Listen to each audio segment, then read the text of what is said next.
సులభంగా నిన్ను వదులుకున్న వాళ్లకు తెలియాలి మళ్ళీ నిన్ను సంపాదించుకోవడం ఎంత కష్టమో.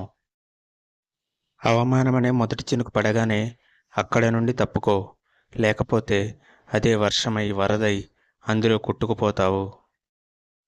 గతమంతా గంగలో కలిపి కనీసం భవిష్యత్తునైనా బలంగా మార్చుకో. తప్పులు చేసేవారన్నా మారతారు, కానీ మోసం చేసేవాడు మాత్రం మారడు. ఒక పొరపాటు మీ అనుభవాన్ని పెంచుతుంది, మీ అనుభవం మీ తప్పులను సరిచేస్తుంది. మనం ఖర్చు చేసే వాటిలో చాలా విలువైనది కాలం. దానిని వృధా చెయ్యకండి. సూర్యోదయం కూడా చిన్న కాంతితో మొదలవుతుంది. నీ విజయం కూడా అలానే మొదలవ్వాలి. నేను అనే ఆత్మాభిమానం ఎంత ఉన్నత స్థాయికి తీసుకెళ్తుందో, నేను అనే అహంకారం అంతే కింద స్థాయికి లాగుతుంది. జీవితంలో తీసుకున్న నిర్ణయం వల్ల గెలిచామా ఓడామా అన్నది ముఖ్యం కాదు, చివరి వరకు ధైర్యంగా పోరాడామా అన్నదే ముఖ్యం.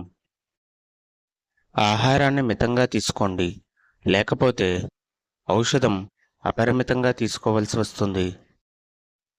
నిన్ను నీట ముంచిన వాళ్ళంతా ఒకప్పుడు నీ భజన చేసిన వాళ్లే.